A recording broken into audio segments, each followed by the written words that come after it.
Eto na nga mga kapatid, no, tanging si VP Duterte mga kapatid ang approve. Ibig sabihin pinagkakatiwalaan ng majority ng mga Pilipino mga kapatid ayon yan sa Pulse Asia Survey. Habang ang trust rating naman, no, ang tiwala ng mayorya ng mga Pilipino ay bumagsak, no, kay PBBM. Bilang mga Pilipino, ano masasabi nyo rito? Eto, bibigyan natin to ng reaction, ng commentary, opinion, criticism, at kung ano-ano pa mga kapatid. No? Panoorin natin tong balitang to mula rito sa GMA News sa 24 oras mga kapatid. No? At wag na natin patagalin pa, panoorin na natin to. Bumaba ang performance sa trust ratings ni Pangulong Bongbong Marcos. Base po yan sa huling Pulse Asia Survey. At sa apat na pinakamatataas na opisyal na bansa, tanging si Vice President Sara Duterte ang approve at pinagkakatiwalaan ng mayorya. Apat na matataas na opisyal ng bansa. Siguro Presidente, Vice President, Senate President at saka House of Representative President, no, mga tol. Siguro yun yung tinutukoy na apat. At tanging si VP Sara Duterte lamang ang nakakuha mga kapatid na mataas na approval o pinagkakatiwalaan ng majority ng mga Pilipino. Sabing ganun mga kapatid ng mga survey. Narito po ang aking pagtutok. Sa pinakahuling ulat ng Bayan Survey ng Pulse Asia, tumaas sa 59% ang mga nasihan sa pagganap sa tungkulin ni Vice President Sara Duterte nitong Marso kumpara sa 52% noong Pebrero. 16% ang hindi aprobado. Tumaas naman sa 61% ang mga nagtitiwala sa bise mula 53%. 16% din ang walang tiwala. Sabi ng Pulse Asia, tanging si VP Sara Duterte ang nakakuha ng majority approval at trust rating sa apat na pinakamataas na opisyal na bansa. Ang mga nasisihan sa pagganap sa tungkulin ni Pangulong Bongbong Marcos bumaba sa 25% mula sa dating 42%. Sa madaling salita mga kapatid, kung sakasakali man, no, eto lang ang tingin natin dito. Kahit na si VP Sara ay halos isang buwan na mga tol na nandoon sa dahig, approve pa rin sa mga Pilipino at gusto ng mga Pilipino ang pagganap niya sa kanyang tungkulin. Sabing ganun dito sa survey. At hindi umubra yung mga ibinabato sa kanya mga kapatid na mga piatos, yung mga pangalan na nakatanggap ng confidential fund, hindi umubra yun. Diba? Kasi batay dito sa survey, approval kay VP Sara lang mga kapatid tumaas. Habang lumagpak mga kapatid ang sa iba naman. No, anong masasabi niyo diyan sa survey na yan? Comment kayo sa ibaba. 53% ang hindi nasiyahan. Bumaba rin sa 25% ang nagtitiwala sa Pangulo mula sa 42% noong Pebrero. 54% naman ang hindi nagtitiwala. Bumaba rin ang performance rating ni Senate President Cheese Escudero sa 39%. Sabi ko na Speaker of the House at saka Senate President. Habang 14% naman ang kay House Speaker Martin Romualdez. Ang nagtitiwala naman kay Escudero bumaba sa 38% habang nasa 14% ang kay Romualdez. Sa survey, tinanong din ang respondent sa performance ng administrasyon kaugnay sa pagtugon sa ilang urgent national concerns.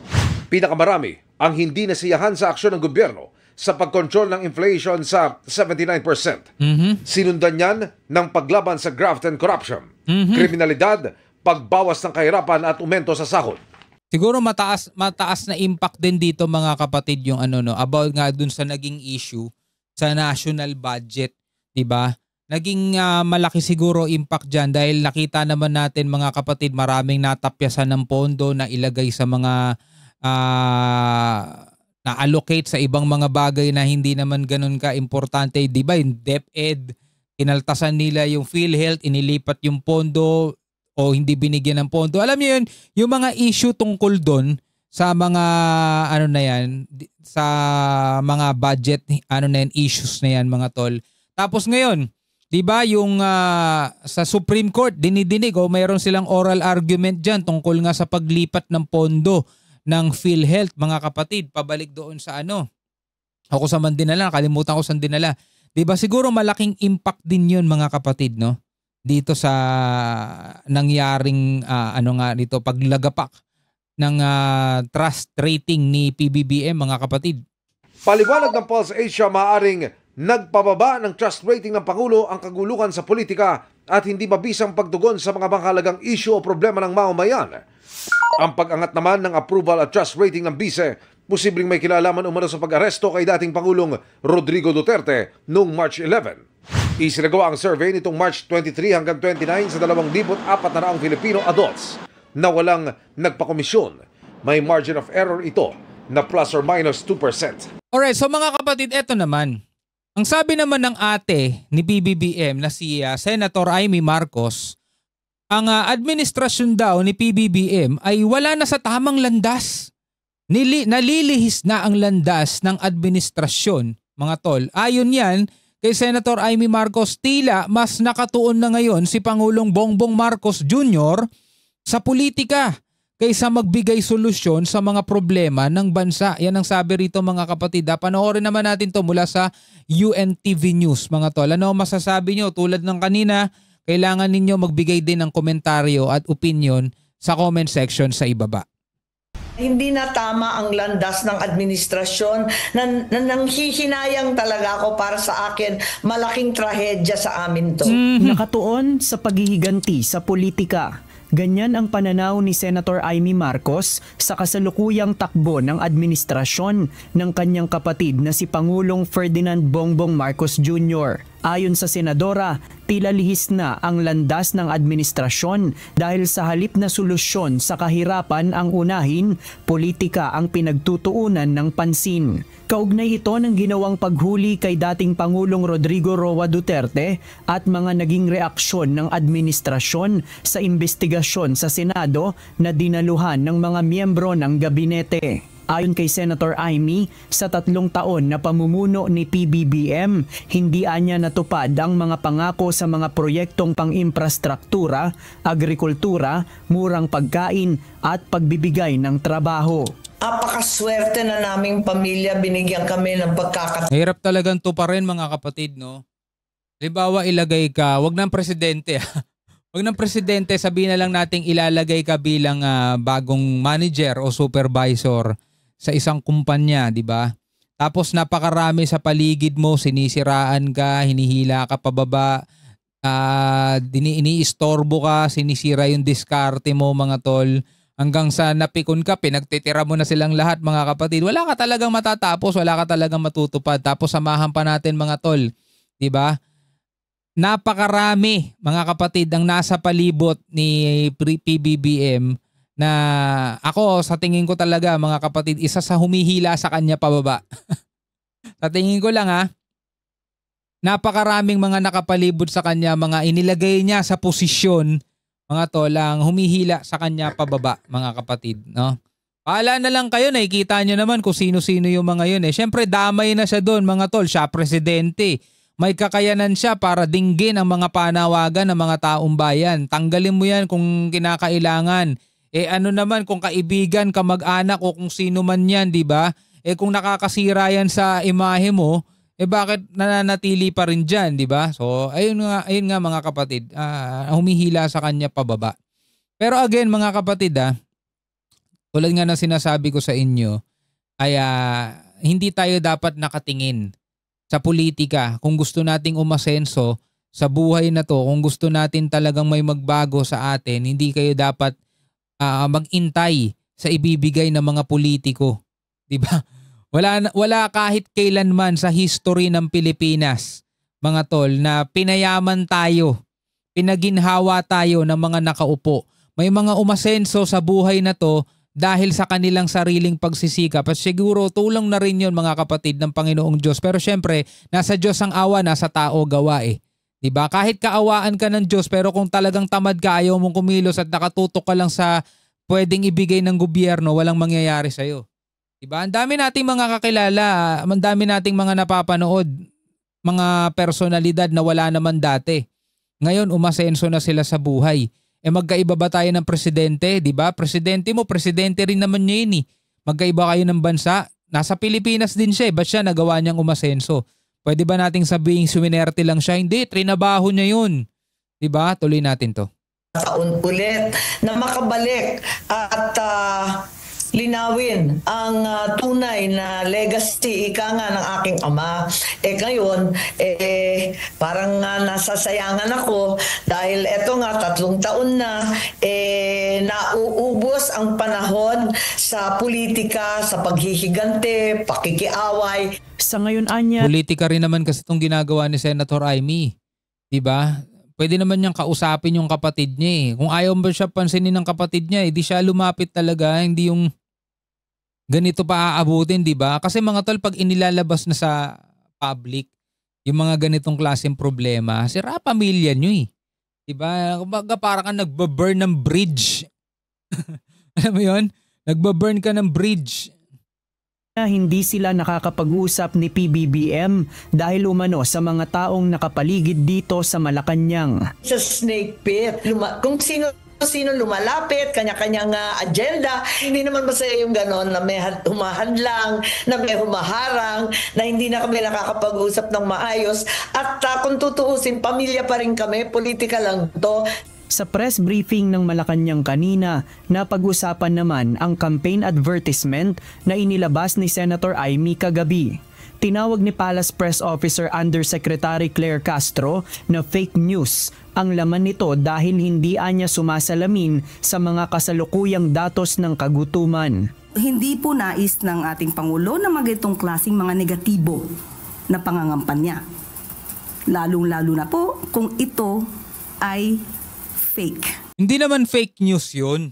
Totoo naman eh. Hindi ba? Totoo naman eh. Marami talagang nagugutom ngayon mga tol. Hindi natin niya maikakaila kahit na pro-BBM ka pa. Alam mo minsan dumarating din sa punto ng buhay mo kinakapos ka. Diba? Ibig sabihin mga kapatid, no, hindi pa rin talaga nasusolusyonan yung problema ng kahirapan. Pero hindi mo rin pwedeng isisi sa gobyerno natin ngayon. Kasi kung naaalala ninyo mga kapatid, doon sa nakaraang vlog natin, kung may problema ng kahirapan ngayon, problema na natin yan noon pa man. At kung may problema ng kahirapan ngayon, meaning hindi yan nasolusyonan nung nakaraang administrasyon. Kung marami pa ring mga squatter ngayon, kung marami pa ring walang trabaho ngayon, kung marami pa ring walang makain ngayon mga tol, ibig sabihin hindi yan nasolusyonan nung nakaraang administrasyon at nung nakaraang administrasyon at nung nakaraang administrasyon pa. Minana hanggang sa kasalukuyan. Pero totoo mga kapatid, marami pa ring nagugutom at kahit naman saang bansa ka magpunta, mayroon pa ring mga homeless. Kahit sabihin natin sa Amerika mayamang bansa yan, marami pa ring homeless dun. Diba? Marami ka pa ring makikitang mga walang bahay, mga nagugutom. Diba? So hindi fake news yun. Totoo naman talaga. Maraming nagugutom. Yun nga lang, magiging fake nga lang yan kung lahat ng kahirapang nangyayari ngayon sa bansa, isisisi lang natin sa administrasyon ngayon. Hindi rin naman tama yun. Diba? Kasi 3 taon pa lang tong administrasyon na to. At sa loob ng 3 taon, sa tingin mo biglang mawawala ang lahat ng mahihirap. Diba? Sa tingin mo mawawala lahat ng mahihirap, mawawala lahat ng kagutuman. Sana kung ganun kagaling at sana kung walang kurakot mga tol, problema. Diba? Sino ba yung mga ibinoboto natin? Diba pare-pareho lang naman, paulit-ulit lang naman, sila't sila rin naman yung mga nandoon, mga nakaraan. Mga bata pa tayo, sila na nakaupo dyan sa Kongreso, sa Senado. sila pa rin naman yun eh. Diba? May mga bago nga lang na upo, diba? Mga artista. News. Ayon kay Senator Amy, si Vice President Sara Duterte ang pumili ng itim na kulay na tema na kanilang ginamit sa campaign video na inilabas kahapon. Siya ang nagsasabi na wala siya sa mood, na talagang itim at luksa ang pakiramdam ng nakararami katulad niya. Parang totoo nga naman, parang hindi naman angkop na magsayaw-sayaw, hindi naman tama na magmumotor. Wala na sa lugar sa panahong ito na napakahirap ng dinadanas ng ating mga mamamayan. Pag sinabi ba natin na itim ngayon ang kulay, mas madidescribe siguro natin nung nakaraang administrasyon. Ako yan naman, baka yan na politika na naman yan. Sobrang itim at ngayon ay papaliwanag sa panahon ng kasalukuyang administrasyon. Papaliwanag, hindi rin. Hindi rin eh. Ay naku po. Hindi man ganun pa kaputi, pero patungo na doon. Bagaman inendorso siya ni BP Sara at ni Senator Robin Padilla, hindi naman anya siya sasama sa PDP laban at mananatili lang na independent candidate. Pinayuhan din anya siya ni dating First Lady Imelda Marcos na mag-focus na lang muna sa kanyang sariling pangangampanya. JP Nunez. Okay mga kapatid, meron tayong mga sinasang-ayunan at meron din naman tayong hindi sinasang-ayunan batay sa ating nakikita. Kasi mga kapatid, pare-pareho tayo ng katayuan sa bansa. At hindi katulad nito mga mayayaman yung mga yan, mga bilyonaryo yung mga yan. Mga tol itong mga politiko na to mga tol mga milyonaryo yung mga yan. Ibig sabihin, kapag nagkaroon ng gera, mga tol, etong mga to, kayang-kaya nilang tumira sa ibang bansa, may mga bahayan doon, kayang-kaya nilang iwan tayong lahat dito, pumunta hindi ko sinasabing gagawin nila, ang sinasabi ko, kaya nilang gawin. Tayo mga tol, tayo yung nakakakita ng araw-araw na nangyayari. Tayo yung nakakaalam kung ano yung realidad na presyo ng mga bilihin sa labas. Tayo yung namamalengke, tayo yung nakakaranas mga tol na mamili sa labas. Etong mga to, ewan ko lang kung tumatapak to sa mga wet market, baka sa mga mall namimili yan. At hindi pa sila ang namimili mga tol, yung mga kasambahay pa nila. So hindi nila alam yung totoong presyo ng mga bilihin. Hindi nila alam mga tol kung magkano presyo ng pamasahe ngayon, kung magkano presyo ng gasolina kasi hindi naman nila iniinda yun eh. Marami silang pera mga tol. Diba? So ngayon, tayong mga Pilipino, alam natin kung ano talaga nangyayari sa ating bansa. Masasabi mo bang papaliwanag o ganun pa rin? Stay put. Diba? Anyway mga kapatid, bilang mga Pilipino, ano masasabi mo dyan? Comment na lamang kayo sa ibaba. Hanggang sa muli, ako nga pala si Shobaldi. Peace out!